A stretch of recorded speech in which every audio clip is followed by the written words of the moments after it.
E hoje eu quero conversar com você sobre dois pontos cegos que iludem muitos donos de negócios nas reuniões de contratação e o que você pode fazer para sair desses e fazer as contratações se decepcionar tanto com os candidatos que depois frustram as expectativas dos donos de negócios por conta desses dois pontos cegos que iludem a tomada de decisão, beleza?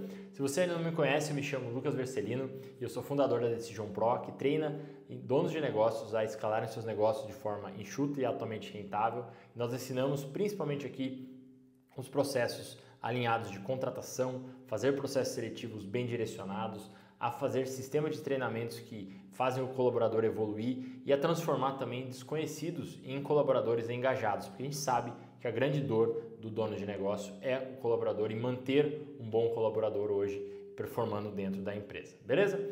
Então, um ponto muito chave de atenção, nós falamos nos outros vídeos sobre pontos de atenção de como não se desapontar com a contratação, é como você mantém, você como dono, né, consegue evitar que os pontos cegos principais que atuam na cabeça de todo dono de negócio possa falsear um bom resultado, a avaliação de um candidato ao contratar uma pessoa. Tem dois pontos cegos que foram descritos pelo sócio do Warren Buffett, o Charles Munger. Ele mapeou dois pontos cegos que são assim batata, que acabam ocasionando erros de contratação na hora de um dono de negócio fazer uma avaliação. Que é o primeiro de tendência a gostar e o segundo é a tendência a desgostar. Em outras palavras, isso é fui com a cara ou não fui com a cara. E qual que é o problema disso?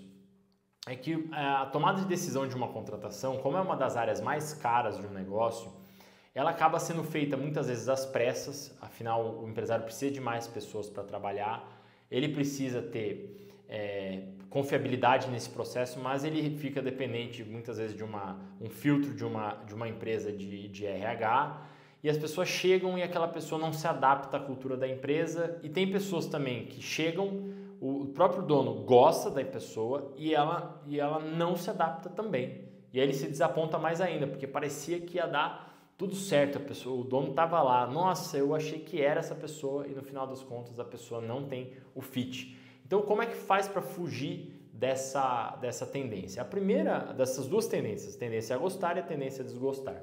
É bom, antes de a gente falar disso, retomar a questão de que a tendência a gostar e a tendência a desgostar, elas iludem o processo de tomar decisão. Porque ao gostar de alguma coisa, a gente tende a subestimar os aspectos negativos daquilo, ou a superestimar os aspectos positivos e a subestimar os aspectos negativos. Se a gente não gosta, não vai com a cara de alguma coisa, ou de algo, ou de uma pessoa, a gente tende a superestimar os aspectos negativos e a subestimar os aspectos positivos. Em ambos os casos, ocorre uma relação não coerente com a realidade, não há uma adesão à realidade, falta um realismo. E no processo de contratação isso não é diferente. Então, um ponto-chave que eu tenho trabalhado com meus clientes ao longo dos anos é o seguinte: a gente não tem que confiar muito no processo de entrevista. A gente usa outras maneiras para poder ter mais informações a respeito do candidato. Primeiro que a gente não toma decisão por, nossa, gostei muito do colaborador e nem não gostei. Não é esse o fator de critério de tomar a decisão.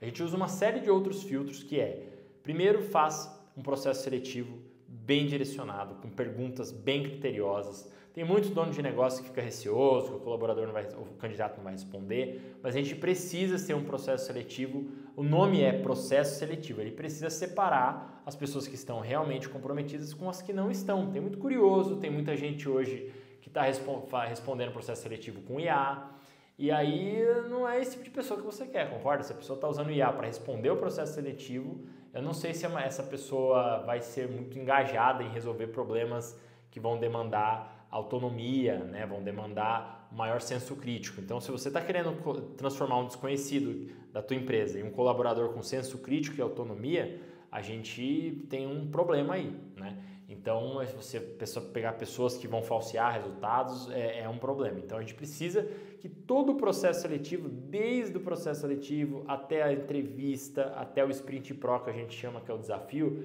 ele esteja contribuindo para a gente avaliar aquela pessoa da forma mais realista possível.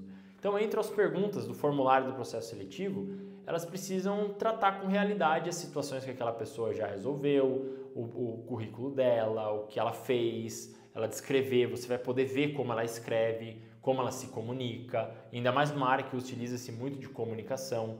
Depois que ela fez o processo seletivo, ela preencheu os formulários, quando eu digo, né, fez o processo seletivo, preencheu os formulários de aplicação, vai ser feita uma avaliação desses formulários e essas pessoas vão para uma primeira entrevista, que é uma entrevista curtinha, não é aquela entrevista de 1 hora, 40 minutos, onde o dono conversa e todo mundo se agrada ali. Ali é um momento de ilusão, esse tipo de ambiente é um ambiente equivocado para se tentar entender a respeito do comportamento real da pessoa.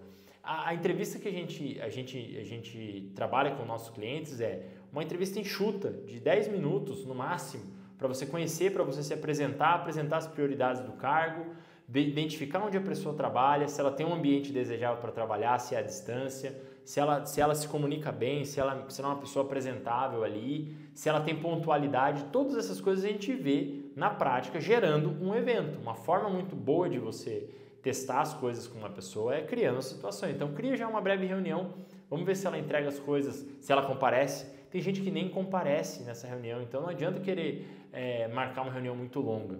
Para as pessoas que não comparecem e não avisam, não tem nem o que falar, não dá nem para entender, imaginar que essa pessoa vai fazer parte de uma empresa, não tem compromisso nenhum, você não quer uma pessoa assim. E daquelas que comparecem, você vai trabalhar uma próxima etapa, que é a próxima, que é de submeter essa pessoa a um desafio. Esse desafio é o Sprint Pro, que é onde a gente faz um pequeno desafio, onde a gente pede para a pessoa criar um plano de trabalho a respeito de uma questão que precisa ser resolvida nesses primeiros 3 meses do cargo. E a pessoa cria um plano de trabalho enxuto de como é que ela resolveria. E ela tem 3 dias, a gente coloca aqui para a pessoa responder, ela vai poder acionar o dono do negócio ou o responsável pela área de seleção, e aí sim você vai começar a perceber como que essa pessoa, o dono do negócio tem condições de perceber como que essa pessoa age na prática. Então você viu que a gente não deixou esse processo refém de pontos cegos. Tudo que fica refém de pontos cegos para se tomar decisão fica vulnerável e pode ser que dê errado na prática. A gente já viu muitas contratações de a pessoa ir com a cara da pessoa e dar errado. E muitos candidatos em que a pessoa não foi com a cara, muitas vezes dá certo porque a pessoa tem postura de trabalho. E aí alguns alinhamentos de jeito de falar, de comportamento podem ser trabalhados. E aí quando você cria, conforme eu estava falando aqui, esse experimento na prática, essa sequência de filtros, você vê como é que a pessoa está agindo. É assim que você não fica refém dos pontos cegos, desses pontos cegos. Tem outros que já estão implícitos aqui em tudo que eu falei, mas eu não vou citar todos para não ficar muito nerd a nossa conversa aqui, beleza? Então, eu espero que você tenha gostado. Se você gostou desse conteúdo, considere dar o seu like. E se você quer saber como implementar esses processos seletivos que transformam desconhecidos em pessoas de confiança dentro da sua empresa, que você pode contar e que vão se transformar, vão se manter dentro da sua empresa dedicadas, trabalhando, a gente faz o máximo por isso, a gente não pode garantir, mas o máximo por isso, considera também conhecer os programas aqui da Decision Pro para você se capacitar, se tornar um dono de negócio que consegue contratar cada vez melhor os seus colaboradores, beleza? Um forte abraço e até nosso próximo conteúdo.